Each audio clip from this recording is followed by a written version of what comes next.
Hi, I'm D.G. Wilson, author and artist. Been working on a series of books, the Partsnfoops, talking about how, if there were little fairies in the forest, what would happen if nature fought back.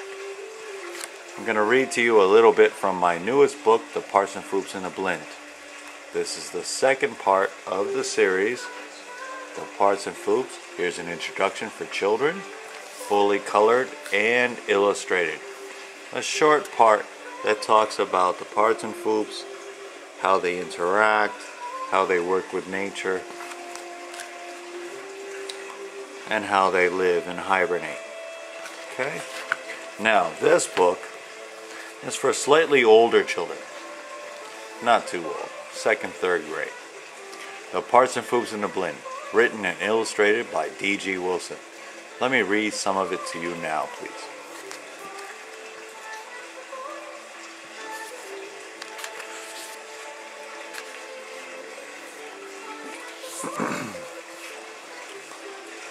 The Partsnfoops and the Blint.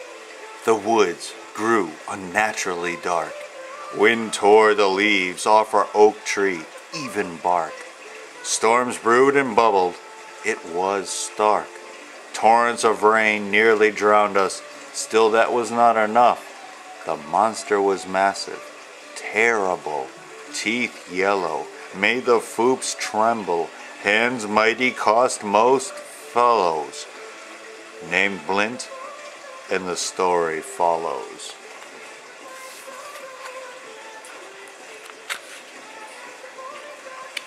The life of a Partsnfoop had never been so good. Creatures of a magic wood, they lived as they should. All year long they stayed and played in the grassy glade beneath a great oak tree. It held all they needed. They hunted and gathered food.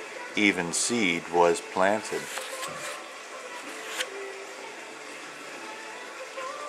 Near a creek they did seek shelter. Beneath bushy ferns they called Zorn. Homes were made from fallen acorn. In deep thick moss they did adorn. Great circles they formed, with king and queen in the center. All the others lived around them better.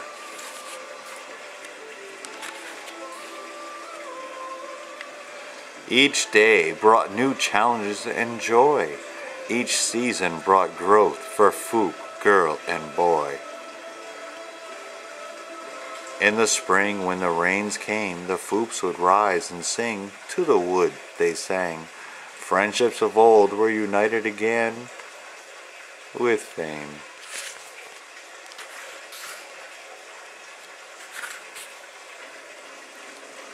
Then the Partsnfoops helped and shared with the birds, bees, dragonflies for food and security. Same for ants and butterflies. Together they labored in the wood to help their neighbors as much as they could with their many favors. Together they stood fast against dangers, animals that find them full flavor. Then in spring they did great things, though tiny like a ladybug. Foops hunted where worms dug, even went fishing. Foops would gather seeds, played and sing. Life was carefree, they were happy.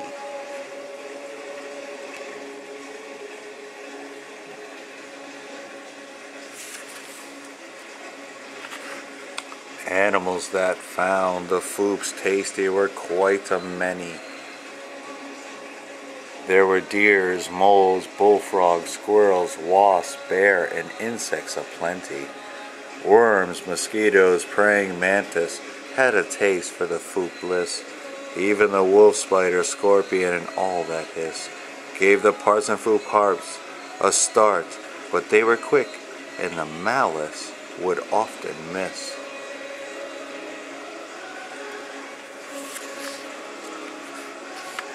All winter they sleep, night and day, in a hibernating way, locked up tight in their acorn stay.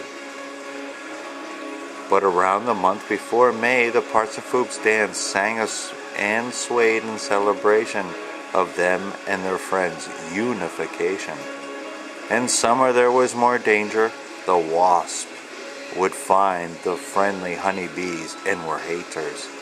If the Foops didn't help their friends, there would be slaughters. At times the Foops would need, so their friends they would heed. In the fall they took their stored all and would nestle back into their acorn wall. The wind would chill and the stags would call. Snow began to form, a white blanket they worn. Until the next spring when they again sing and two-torn. But all that changed one early summer day. An evil spirit twisted their way. It was a very fine morn, and music was at play. A young couple, Thorn and Dewdroplin, about to join in marriage, stood before pastor and village.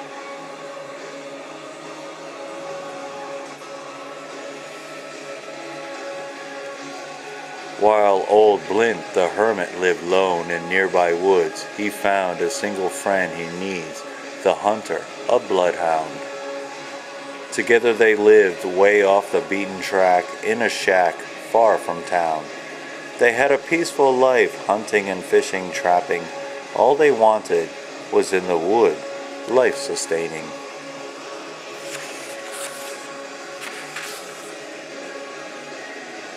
One day, out hunting, the hound sounded and bolted east to dark trees. Blint never wanted to go there, made him weak in the knees. Mysterious things happened beneath those leaves. Strange sound, laughter and roar, asunder they soul tore. He called his hound, the hunter was not found. Blint had to go in, adjusted the hat on his crown. Calling his dog, the hound was found, rolling with delight in some sunlight. Blint, about to sit, saw a sight of light to his right.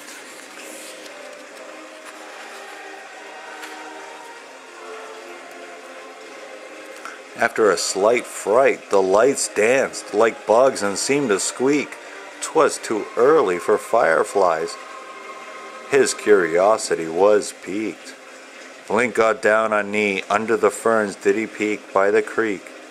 Near the roots, 2 long rectangles of packed lights were set like church pews tight.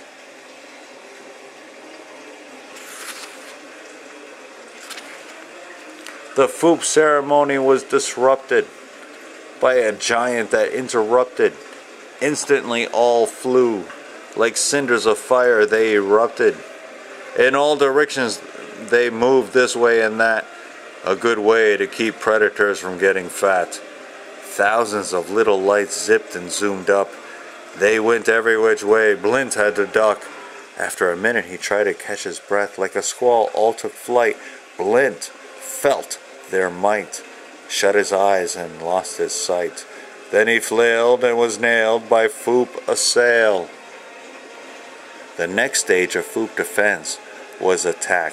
They liked to aim for knees. The Foop swooped up to their friends, the friendly honeybees, and asked for assistance, please. At risk to themselves, the bees' promise held. Even the mighty bear could be felled. Still the giant was more than they could handle. Alter the king and his queen, Lillian, asked for the ants to join in the task. They did not amble. Blint looked and saw a honeybee swatted mist in a flash. The bees and ants swarmed over the dancing form. They crawled up his pants, found his knees, made him dance. Another sting, then another. Hundreds more sang out all over his body. Blint swore. He jumped up, danced and shouted as he tried to be free. But they kept on. Soon he cried, "Help me!" The hermit called his dog, but he too was flogged. Through great big tears, Blint called his dog, "Get over here!"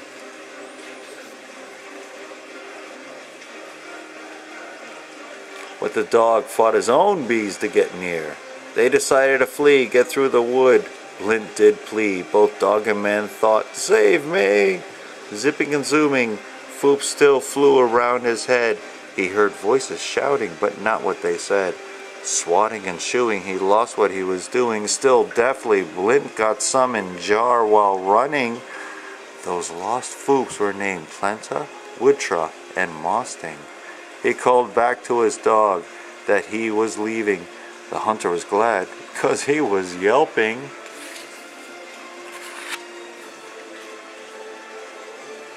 They ran hard and never looked back.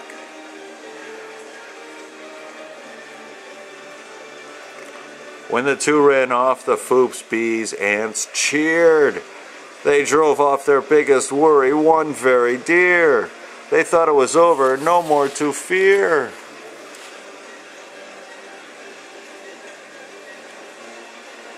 But the Hermit did come back, and their way to stop him did they lack.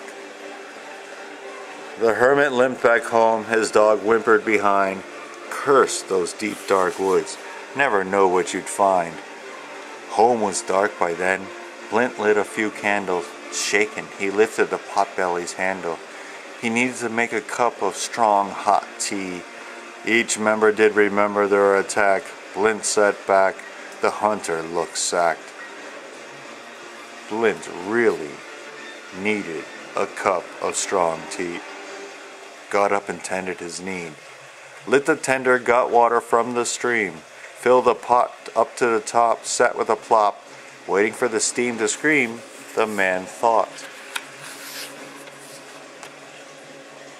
With tea beside where he sat, the Hermit wanted to know some facts. Blint lit more candles, 'cause inside it was nearly black. With jar out of the sack, he blew the flames. For the light from the fairies was the same. They flew in great distress as they did, wings glowed. Blint held the jar up and saw the light it showed. Further, warmth flowed. Wheels turned in his head, the Hermit saw his future. Blint knew none had ever been richer. A very evil idea began to grow in his head like a seed, wouldn't you know? The fairies in the jar got even scareder. When they saw the evil eye, felt terror.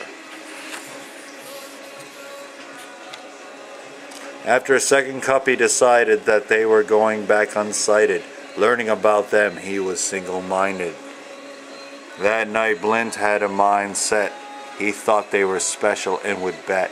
Their dog and man sat in their own corners, licked their wounds. Blint thought he had gone crazy like a loon. His dog had just whined and licked us behind. Old Blint knew they'd go back and see what they'd find. After more strong tea and some homemade medicine, they tried to sleep but only found dreams of sin.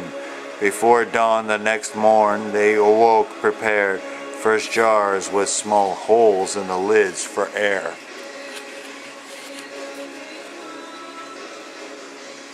Then a blank book, a pen for notes on their lair.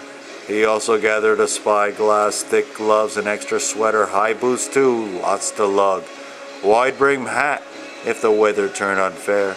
He was gonna be hot, but didn't much care. It would also protect his head, ears, hair. Ready to go, they set out at first light. Old Blint wanted to study, not to fight.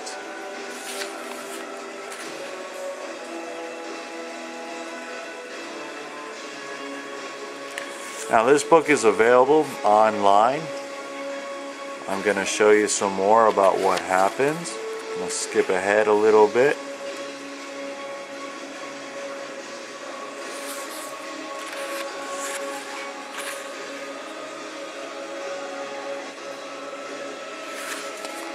Masterpieces on D.G. Wilson, written and illustrated by me. It's a fantastic series that really talks about what can happen if nature fights back. Get it now online. Masterpieces Art Studio, D.G. Wilson. Thank you.